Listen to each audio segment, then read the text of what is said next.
Hello everyone, welcome to FOC classes. This video is for class 12 yoga. आज की इस video में हम chapter 1 introduction to yoga and yogic practices इसके लिए इम्पोर्टेंट क्वेश्चन आंसर्स कवर करने वाले हैं। एंड इससे पहले हमने ऑलरेडी इस चैप्टर का एक्सप्लेनेशन वीडियो प्रोवाइड किया हुआ है चैनल पर, वो आप चेक कर सकते हैं, उसका लिंक डिस्क्रिप्शन में भी गिवन है। And complete question answer series का शेड्यूल आपको पोस्ट ऐप पर गिवन है। ओके सो स्टूडेंट्स, यहाँ पर जो आपके क्वेश्चंस होंगे वो किस टाइप के होंगे। सो हमें सीबीएसई बोर्ड एग्जाम पैटर्न के अकॉर्डिंग देखना है। तो आपका जो बोर्ड एग्जाम पैटर्न होता है उसमें दो टाइप के क्वेश्चंस पूछे जाते हैं, objective and subjective. Objective questions होते हैं 1 मार्क के, जहां पर आपसे fill in the blank, MCQ, true false, one word, one line, match, इस तरह के क्वेश्चन पूछे जाते हैं। देन आते हैं सब्जेक्टिव क्वेश्चंस, जहां पर आपको डिस्क्रिप्टिव आंसर लिखना होगा। इसमें आपको 2 मार्क्स, 3 मार्क्स, 4 मार्क्स के क्वेश्चंस मिलेंगे। ठीक है, सब में आपको मार्क्स के अकॉर्डिंग ही लिखना है आंसर। ठीक है, so starting with objective questions 1 mark. And ये स्टूडेंट्स, स्टार्ट करने से पहले ये बात नोट कर लें कि जो आप क्वेश्चन आंसर्स कर रहे हैं यहाँ पर इस वीडियो में, आप कंसेप्ट को लर्न करने पर फोकस करें। क्योंकि जरूरी नहीं है कि जो क्वेश्चन मैंने आपको फिल इन द ब्लैंक की फॉर्म में दिया है वो आपको एग्जाम में भी वैसे ही गिवन हो सकता है कि एग्जाम में आपसे डेफिनेशन की फॉर्म में पूछ लिया जाए। तो इसलिए आपको कंसेप्ट को समझना है, तो फिर वो किसी भी फॉर्म में क्वेश्चन पूछा जाएगा, आप उसका आंसर दे पाएंगे। ठीक है, first question, dash are cleansing techniques. शुद्धि क्रिया, शुद्धि क्रिया को हम कहते हैं षटकर्मा। ये 6 होते हैं नंबर में, इसलिए इन्हें षटकर्मा कहते हैं। Then the shatkarma should always be learn and practised under the supervision of an experience teacher. षटकर्मा कभी भी अकेले परफॉर्म नहीं करने चाहिए, एक एक्सपीरियंस टीचर के सुपरविजन में ही परफॉर्म करने चाहिए। सो ये स्टेटमेंट बिल्कुल ट्रू है। So the correct answer is true. And yes, जब भी आपको ट्रू एंड फॉल्स के क्वेश्चन मिले तो आप इसी तरह से लिखेंगे, आपको पूरा लिखना है, सिर्फ टी या एफ मेंशन नहीं करना है, पूरा लिखना है। ठीक है, ट्रू या फॉल्स। नेक्स्ट क्वेश्चन, कपाल मीन्स डैश एंड भांति मीन्स शाइनिंग। जब हम कपाल भांति की बात करते हैं तो उसमें कपाल का मतलब होता है स्कल, भांति का मतलब होता है शाइनिंग। तो कपाल रीजन को शाइन करने के लिए हम उसको प्योरीफाई करते हैं, इसीलिए हम उसको कपाल भांति कहते हैं। 3 ways टू परफॉर्म नौली। नौली को 3 तरह से परफॉर्म किया जा सकता है, पश्चिमा नौली, मध्यमा नौली, वाम नौली। Next, yoga is just a set of asanas. True or false? Yoga सिर्फ आसन्स तक लिमिटेड नहीं होती है, उसके और भी एस्पेक्ट्स होते हैं, तो ये स्टेटमेंट फॉल्स है। Then, human body is made up of various organs and organs are made up of dash. Human body अलग अलग ऑर्गन से बनी है, और ऑर्गन्स किस चीज से बने हैं? टिश्यूज से। सो the correct answer is tissues. After completing dash, dash should be performed followed by dash. अब यहाँ पर आपको ये जो ऑप्शंस गिवन है इसमें से आपको सेलेक्ट करना है करेक्ट सीक्वेंस क्या है। तो सबसे पहले हम परफॉर्म करते हैं षटकर्मा। षटकर्मा परफॉर्म करने के बाद परफॉर्म करते हैं आसन, और इसके बाद परफॉर्म करते हैं प्राणायाम। तो ये सीक्वेंस हमें याद रखना है। So the correct answer is B, shatkarma, asana, pranayama. And yes, जब भी आपको एमसीक्यू टाइप के क्वेश्चन गिवन होंगे तो आपको आंसर इसी तरह से मेंशन करना है, करेक्ट ऑप्शन नंबर और करेक्ट ऑप्शन, दोनों चीजों को मेंशन करेंगे। कभी कभी आप सिर्फ ऑप्शन नंबर मेंशन कर देते हैं, बट वो इतना प्रेजेंटेबल नहीं होता है। बोर्ड एग्जाम में आपको अपनी प्रेजेंटेशन पर बहुत ध्यान देना है, तो प्रेजेंटेशन के लिए ऐसा कोई स्पेशल टिप्स नहीं होते हैं, यही टिप्स आपको ध्यान में रखने हैं। ठीक है, the most important element for nourishment is dash. Nourishment के लिए सबसे जरूरी होती है oxygen. Normally, women during first 3 months of pregnancy should avoid all the asanas which create dash. First 3 months of pregnancy में वुमेन को कौन से आसन्स अवॉइड करने चाहिए? ऐसे आसन्स अवॉइड करने चाहिए जिससे एब्डोमिनल प्रेशर क्रिएट होता है। Then the practice of dash pranayama helps to improve our lung volume capacity. जब हम अनुलोम विलोम प्राणायाम प्रैक्टिस करते हैं, इससे हमारी लंग वॉल्यूम कैपेसिटी बढ़ती है। Normally a healthy man should practice asanas for dash minutes. यहाँ पर आइडियल टाइम पूछा गया है एंड उसके लिए ऑप्शंस भी गिवन है, तो आपको करेक्ट ड्यूरेशन सेलेक्ट करना है। आसन्स कितनी देर के लिए परफॉर्म करने चाहिए, प्राणायाम कितनी देर के लिए करने चाहिए, और अगर क्रिया कर रहे हैं तो क्रिया कितनी देर के लिए, षट क्रिया की यहाँ पर बात हो रही है। सो यहाँ पर करेक्ट आंसर होगा सी। हमें आसन्स 45 मिनट्स के लिए प्रैक्टिस करने चाहिए, प्राणायाम 15 या 20 मिनट्स के लिए, एंड 30 मिनट षटकर्मा को दे सकते हैं। So the correct option is C. Name the three dosha. तीन दोष होते हैं, वात पित्त कफ। Asanas are classified as dash and dash poses. अगर हम पोजेस के बेसिस पर क्लासिफिकेशन देखते हैं तो ये होते हैं meditative poses and cultural poses. Then cultural poses को फर्दर डिवाइड कर सकते हैं दो टाइप के पोजेस में, physical and relaxation poses. Then dash is the best time for practicing asanas. Early morning best time होता है आसन्स प्रैक्टिस करने के लिए। Sarvangasana, ardha hala asana, chakrasana, pawan muktasana are examples of dash asana. यहाँ पर हमें टाइप ऑफ आसन बताना है। ये सभी ऐसे आसन हैं जिसमें आपकी जो स्टार्टिंग पोजीशन होती है उसमें आप अपनी बैक पर लेट जाते हैं और आपकी स्पाइन बिल्कुल स्ट्रेट होती है। तो यहाँ पर जो टाइप ऑफ आसन है वो है सुपाइन लाइन आसन, जिसमें हम अपनी बैक पर लेटकर ये आसन स्टार्ट करते हैं। देन भुजांग आसन, शलभ आसन, धनुरासन, इन सभी आसन में हमारी पोजीशन कैसी होती है, जो हमने सुपाइन लाइन में पोजीशन देखी थी उसके बिल्कुल अपोजिट। ये होता है प्रॉन लाइन। देन पद्मासन, सुप्त वज्रासन, पश्चिमोत्तानासन, अर्ध मत्स्येंद्रासन, ये सभी किसके एग्जाम्पल्स हैं, सिटिंग आसन के, क्योंकि इसमें हमारी इनिशियल पोजीशन में हमें स्ट्रेट बैठना होता है। ठीक है।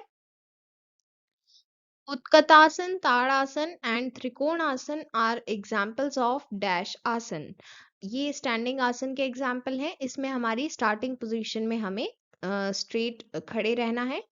Then dash is a science which helps us to regularize vital energies through the regulation of breathing.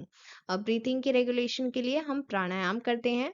Then in pranayam dash is slow deep inhalation. प्राणायाम में 3 steps involved होते हैं। जब हम slowly deep inhalation करते हैं means हम अंदर सांस लेते हैं, उसे हम कहते हैं पूरक।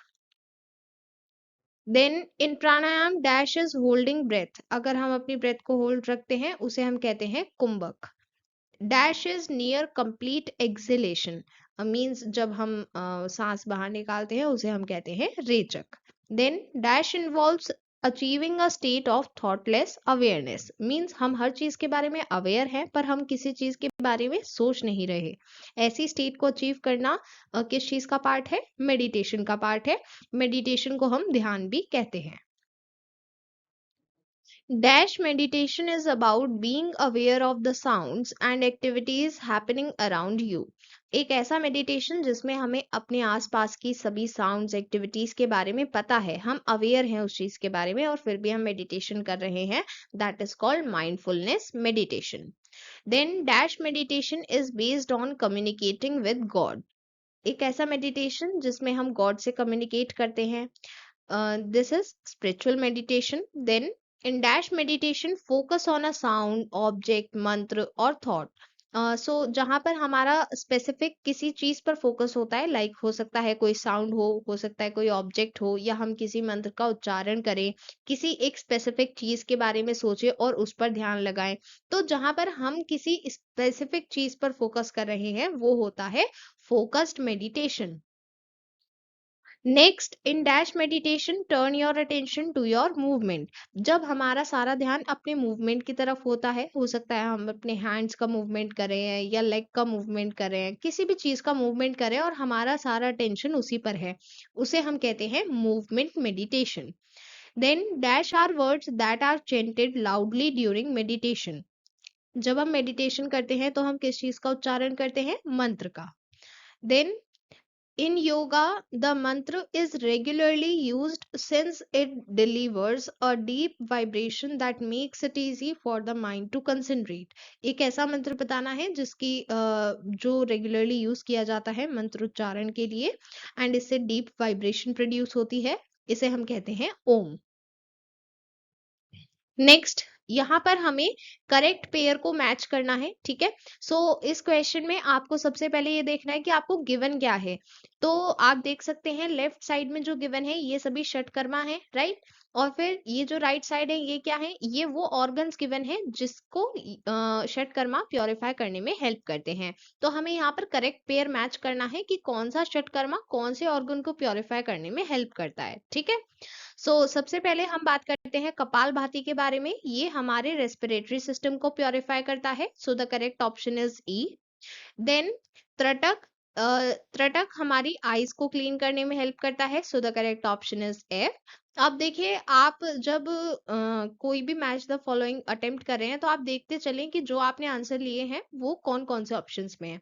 तो अभी तक हमें ये पता चल रहा है कि जो बी एंड सी हैं ये करेक्ट हो सकते हैं क्योंकि दोनों में ही 1 का ई है और 2 का एफ है।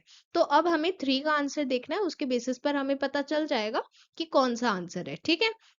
और अपनी एश्योरिटी के लिए आप फिर भी बाकी सारे ऑप्शंस को करेक्टली मैच कर लेंगे, ठीक है। तो अब थर्ड ऑप्शन पर है नेति। नेति हम किस लिए यूज करते हैं, नेजल क्लीनिंग के लिए। So the correct option is B. So यहाँ पर हमें दिख रहा है बी ऑप्शन करेक्ट होना चाहिए। यहाँ पर करेक्ट ऑप्शन बी है एंड इसके बाकी ऑप्शंस भी चेक कर लेते हैं। 3 के लिए नेति नेजल क्लीनिंग, देन फोर्थ के लिए धोती डाइजेस्टिव ट्रैक एंड स्टमक को प्योरीफाई करने में हेल्प करता है। फोर्थ का ए है। देन नॉली, नॉली हेल्प करता है एब्डोमिनल मसाज में। The correct option is D. And बस्ती के लिए कॉलन क्लीनिंग। सिक्स्थ के लिए सी। यहाँ पर करेक्ट ऑप्शन बी है, ठीक है। तो आप जब आपको पता लग भी गया है कि यहाँ पर यही ऑप्शन करेक्ट होगा, पर फिर भी आप बाकी सारे ऑप्शंस को भी मैच कर लेंगे, ठीक है। Now let us proceed to subjective questions of 2 marks. यहाँ पर अगर आपको पॉइंट्स में आंसर लिखना है तो मिनिमम 2 to 3 पॉइंट्स लिखें। 4 पॉइंट्स लिख सकते हैं अगर शॉर्ट पॉइंट्स हैं तो। और अगर आप डिस्क्रिप्टिव आंसर लिख रहे हैं तो 30 to 50 वर्ड्स में आंसर लिखना चाहिए।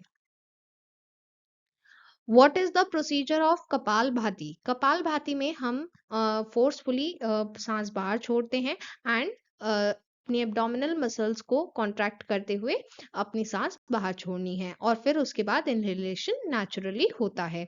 ये प्रोसेस हमें 20 टाइम्स रिदमिक प्रोसेस में क्विकली रिपीट करना होगा। Next question, what is the procedure of trataka. त्रटक आई क्लींजिंग के लिए यूज किया जाता है। इसके लिए आप एक लाइट सोर्स प्लेस करेंगे एंड अपने से थोड़ा सा डिस्टेंस पर रखना है ताकि आप उसे देखते रहें एंड आपको उसे बिना आईज ब्लिंक किए देखते रहना है और फिर आपकी आंख से जब तक आंसू नहीं गिरने लगते तब तक आपको देखते रहना है।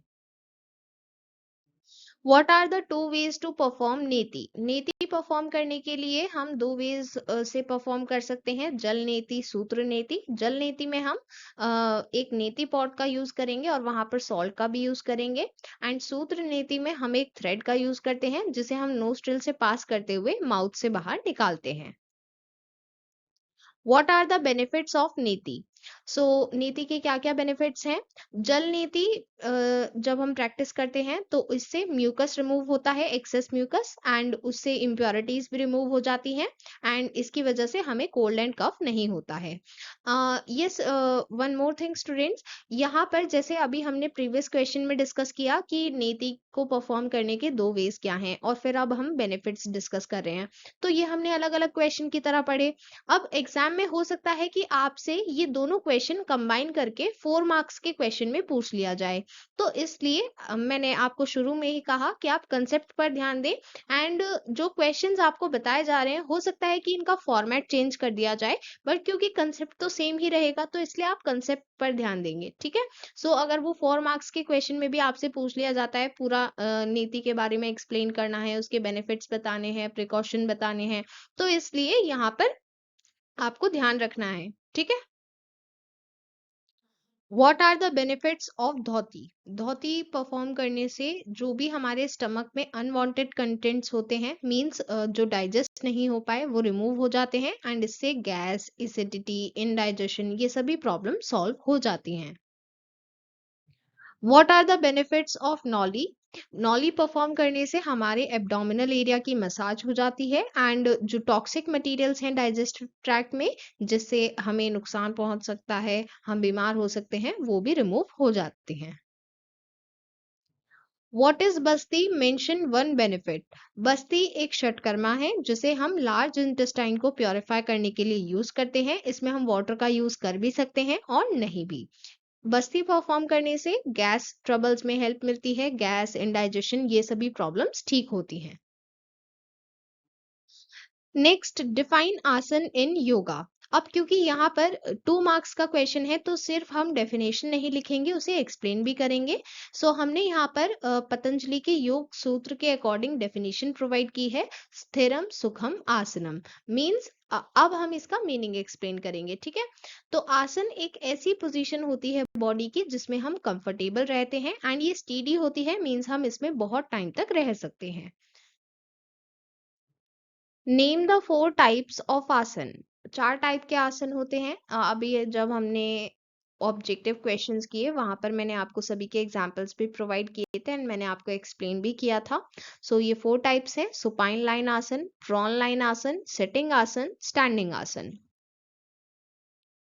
Now let us proceed to subjective questions of 3 marks. अगर आपको पॉइंट्स में लिखना है आंसर तो 3 या 4 पॉइंट्स में लिखें, एंड अगर शॉर्ट पॉइंट्स हैं तो 6 पॉइंट्स। और अगर आप डिस्क्रिप्टिव आंसर लिख रहे हैं, डिटेल्स में लिख रहे हैं, तो उसके लिए आपको अप्रॉक्स 80 वर्ड्स में आंसर लिखना चाहिए। Next question, mention the 3 conditions for the human body to remain healthy. Human body को हेल्दी रहने के लिए 3 कंडीशंस की रिक्वायरमेंट होती है। सबसे पहला है कि उसे एडिक्वेट नरिशमेंट का कांस्टेंट सप्लाई मिलता रहना चाहिए, सो दैट एंडोक्राइन ग्लैंड्स, बाकी टिश्यूज, जिसको जो भी रिक्वायरमेंट है उसको उस चीज का कांस्टेंट सप्लाई मिलता रहना चाहिए। एंड वेस्ट प्रोडक्ट्स का इफेक्टिव रिमूवल होता रहना चाहिए। जो हमारे एक्सक्रीटरी सिस्टम है वो प्रॉपरली फंक्शन करने चाहिए, and proper functioning of all the nerve connections, हमारे नर्वस सिस्टम की फंक्शनिंग भी प्रॉपर होनी चाहिए। जब ये तीनों कंडीशन सेटिस्फाइड होंगी तभी हमारी बॉडी हेल्दी रहती है। How are the circulatory system and digestive system interconnected? So यहाँ पर हम बात कर रहे हैं जो सर्कुलेटरी सिस्टम है जो ब्लड के फ्लो के लिए रिस्पॉन्सिबल है, एंड डाइजेस्टिव सिस्टम जो हमारे डाइजेशन के लिए रिस्पॉन्सिबल है। दोनों आपस में रिलेटेड कैसे हैं ये बताना है। जब हम कोई भी फूड इनटेक करते हैं उससे हमें नरिशमेंट मिलता है, ये नरिशमेंट टिश्यूज के लिए नेसेसरी है। पर ये नरिशमेंट टिश्यूज तक जाता कैसे है? जो भी एलिमेंट्स हमारे टिश्यूज को चाहिए वो कैसे उन तक पहुंचते हैं? ब्लड के थ्रू। जो हम फूड इनटेक कर रहे हैं वो उसकी क्वालिटी कैसी है, क्वांटिटी कितनी है, दोनों ही चीजें इंपॉर्टेंट होती हैं। और साथ ही जो हमारा डाइजेशन सिस्टम है उसकी पावर कितनी है, वो कितने अच्छे से डाइजेस्ट कर पाता है, कितने अच्छे से उन चीजों को एब्जॉर्ब कर पाता है, ये रिस्पॉन्सिबिलिटी होती है डाइजेस्टिव सिस्टम की। यहाँ पर सर्कुलेटरी सिस्टम और डाइजेस्टिव सिस्टम रिलेटेड है, क्योंकि डाइजेस्टिव सिस्टम रिस्पॉन्सिबल होगा उस फूड को प्रॉपरली डाइजेस्ट करने में, एब्जॉर्ब करने में। और जब ये एब्जॉर्ब हो जाएगा फिर जो नरिशमेंट जाएगा टिश्यूज को उसके लिए रिस्पॉन्सिबल होगा ब्लड, मींस जो सर्कुलेटरी सिस्टम है उसके थ्रू ये टिश्यूज तक पहुंचता है। So this is how both systems are interconnected. List 3 important points to be kept in mind while performing yogic आसन। जब हम आसन परफॉर्म करते हैं तो हमें क्या क्या बातें ध्यान में रखनी है? सबसे पहला है हमें जर्क के साथ, मतलब झटके से आसन को परफॉर्म नहीं करना है। जो भी स्टेप्स हैं स्लोली एंड ग्रेजुअली हमें फाइनल पोज तक आना है, और फिर काउंटर पोजेस में भी हमें स्लोली ही जाना है। पूरे आसन का प्रोसेस हमें स्लोली करना है, झटके से कुछ भी नहीं करना है वरना उससे हमें चोट भी लग सकती है। Then the place should be clean and well ventilated. जहां पर आप आसन प्रैक्टिस कर रहे हैं वो प्लेस वेल वेंटिलेटेड होनी चाहिए, साफ होनी चाहिए, एंड वहां पर एटमॉस्फेयर भी ठीक होना चाहिए। Then do not practice beyond your capacity, आपकी जितनी कैपेसिटी है, आप जितना आराम से परफॉर्म कर पा रहे हैं उतना ही परफॉर्म करें। अगर आपने अपनी कैपेसिटी की बियॉन्ड जाकर प्रैक्टिस की तो आपको इंजरी भी हो सकती है। Next question, list the pranayama mention in the हठ योगा टेक्स्ट। हठ योगा टेक्स्ट में ये सभी प्राणायाम मेंशन है। नाड़ी शोधन, जिसे हम अनुलोम विलोम भी कहते हैं, then ujjayi, sheetali, sheetkari, bhastrika, surya bhedana, bhramari. Then next question, list the benefits of meditation. ध्यान, ध्यान करने के क्या क्या बेनिफिट्स हैं। हमारे साइकोलॉजिकल डिसऑर्डर्स रिड्यूस होते हैं, एंग्जाइटी नहीं होगी, टायर्डनेस फील नहीं होगी, डिप्रेशन नहीं होगा। Then increase in patience and affection and sympathy for others, हम ज़्यादा पेशेंट बनते हैं, हमारा फोकस बढ़ता है एंड दूसरों के लिए सिंपैथी बढ़ती है। हाईली बेनिफिशियल इन इंसोम्निया, ये एक स्लीपिंग डिजीज होती है जो साइकोलॉजिकल डिसऑर्डर्स की वजह से भी हो सकती है। एंड जब आप ज़्यादा एंग्जाइटी में होते हैं, डिप्रेशन में होते हैं, तो इस तरह की डिजीज हो सकती है। एंड अगर आप मेडिटेशन प्रैक्टिस करते हैं तो इसमें हेल्प मिलती है। क्योंकि ये 3 मार्क्स का क्वेश्चन था, इसलिए हमने 3 बेनिफिट्स लिखे हैं, आप यहाँ पर 4 भी मेंशन कर सकते हैं। Then list few career opportunities in yoga, क्योंकि यहाँ पर सिर्फ लिस्ट पूछी गई है, उसके बारे में हमें एक्सप्लेन नहीं करना है। यहाँ पर हम 6 अपॉर्चुनिटीज मेंशन करेंगे, ठीक है, so that half mark for each is allotted.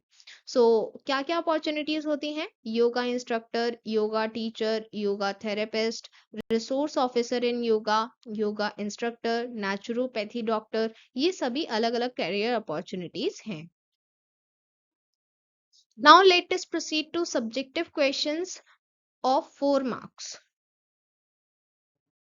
What is the purpose and significance of षटकर्मा? मैंने आपको शुरू में ही बताया था कि आपको मार्क्स वेटेज के अकॉर्डिंग आंसर लिखना है। 4 मार्क्स का क्वेश्चन है तो हम यहाँ पर 4 पॉइंट्स मेंशन करेंगे। The purpose and significance of षटकर्मास is to maintain balance between त्रिदोष, वात, पित्त, कफ। हम जानते हैं 3 दोष होते हैं, वात, पित्त, कफ। अगर इन सबके बीच में बैलेंस बना रहेगा तो हम हेल्दी रहेंगे, इसलिए इनके बीच बैलेंस मेंटेन रखने के लिए हम षटकर्मा परफॉर्म करते हैं। To improve chemical functioning of the body and mind, then to eliminate toxins from our body, जो भी टॉक्सिक मटेरियल हमारी बॉडी में प्रेजेंट है उसको एलिमिनेट करने के लिए, हमारी बॉडी को प्योरीफाई करने के लिए। एंड जब हमारी बॉडी प्योरीफाई हो जाएगी, उससे सभी टॉक्सिन्स रिमूव हो जाएंगे, पूरा बैलेंस बना हुआ है, तो हमारे इंटरनल सिस्टम्स भी स्ट्रेंथन होते हैं। इंटरनल सिस्टम जैसे respiratory system, blood circulation, digestive, immune system, सभी सिस्टम्स इंप्रूव होते हैं और हम हेल्दी होते हैं। Next question, mention benefits and precautions of kapalbhati. Kapalbhati के बेनिफिट्स क्या हैं? इसकी हेल्प से हम साइनस को क्योर कर सकते हैं, अस्थमा, हेयर लॉस, ऐसी सभी प्रॉब्लम्स को क्योर कर सकते हैं। एंड इससे रेस्पिरेटरी फंक्शन भी इंप्रूव होता है क्योंकि रेस्पिरेटरी सिस्टम प्योरीफाई होता है। देन प्रिकॉशंस, मतलब हमें क्या क्या बातें ध्यान रखनी है कपालभाति करने के लिए।